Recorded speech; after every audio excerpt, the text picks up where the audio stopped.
I'm honored to have you here, so sit back, relax, and enjoy the show. Hello, fellow enthusiasts. Today, we're diving deep into the fascinating world of Thiaroye massacre. The Thiaroye massacre was a massacre of French West African soldiers committed by the French army on the morning of 1 December 1944 near Dakar, French Senegal. Those killed were members of the Tirailleurs Sénégalais and were veterans of the 1940 Battle of France who had been recently liberated from prison camps in Europe. After being repatriated to West Africa, they mutinied against poor conditions and unpaid wages at the Thiaroye military camp. Between 35 and 300 people were killed. Get ready to uncover the mysteries surrounding background as we navigate its intriguing terrain.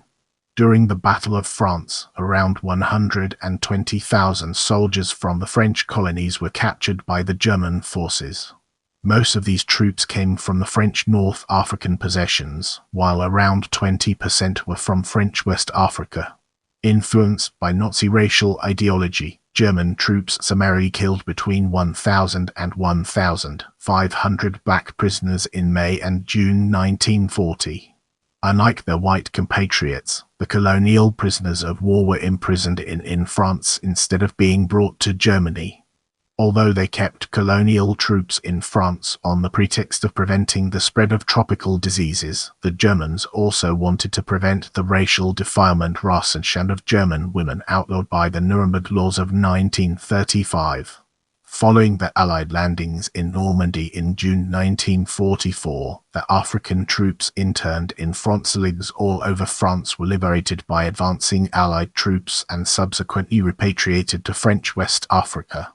On 5 November, a group of 1,635 of these former prisoners of war embarked in Morlaix on the British ship Circassia.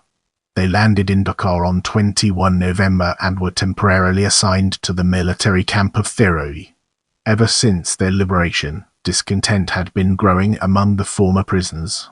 The utter disorganization of French authorities had led to several delays concerning their repatriation. More importantly, they had not yet received their demobilization benefits and only a 1,500 francs advance had been awarded to them before they had embarked. Other matters of contention included the exchange rates between the metropolitan French franc and the local colonial franc, as well as issues regarding savings made during their internment and their right to demobilization clothes. On 25 November, a group that was supposed to depart for Bamako on that same day refused to leave Thiaroye until the matter was settled. This act of disobedience prompted Brigadier General Marcel Dagnan to visit the camp on 28 November.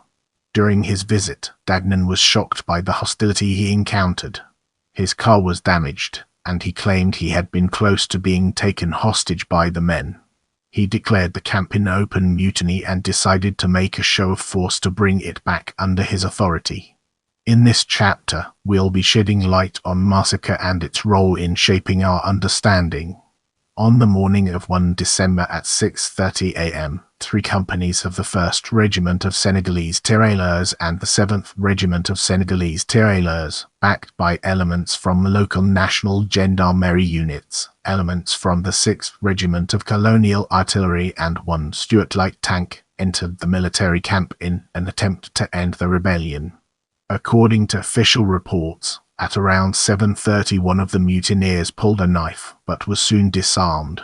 At around 8:45, a gunshot was heard but claimed no victim.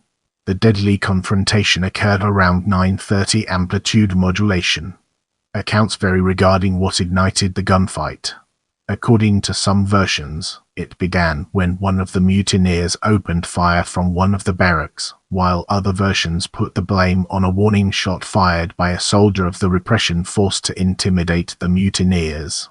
In any case, a fusillade ensued, which, though it lasted for less than a minute, killed and wounded at least several dozens among the mutineers, and wounded 3 men among the forces sent to repress the mutiny.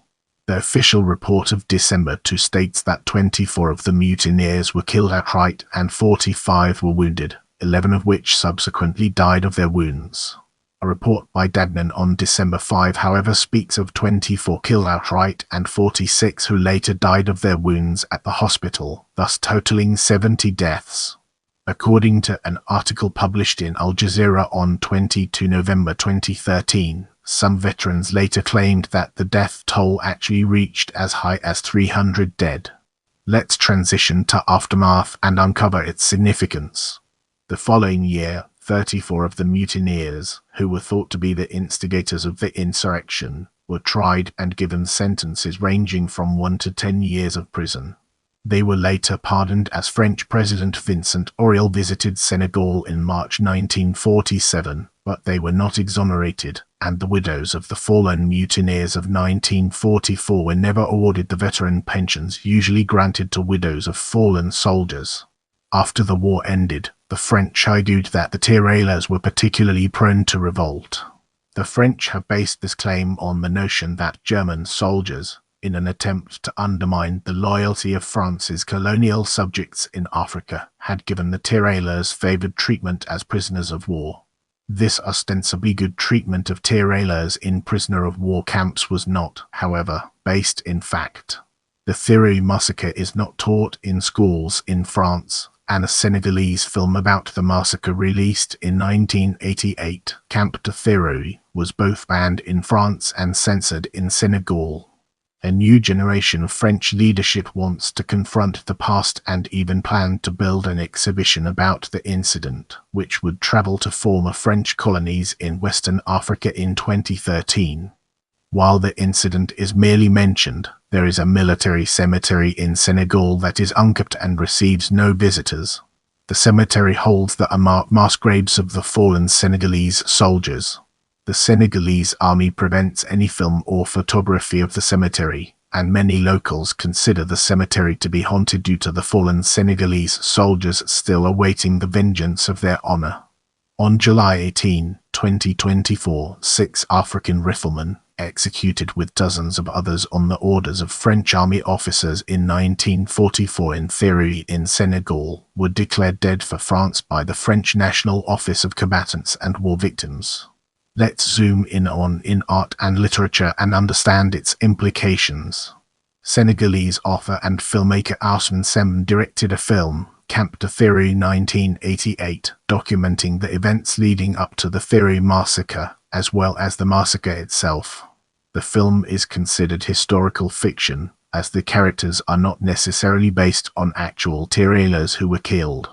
The film received positive reviews at the time it was released and continues to be heralded by scholars as important historical documentation of the Thiaroye massacre. The movie was banned in France for over a decade. Guinean writer Fod Bakita wrote and staged the narrative poem Orbafricaine African Dawn, 1957, as a theatre ballet based on the massacre. In African Dawn, a young man called Naman complies with the French colonial rulers by fighting in the French army only to be killed in Thiaroye.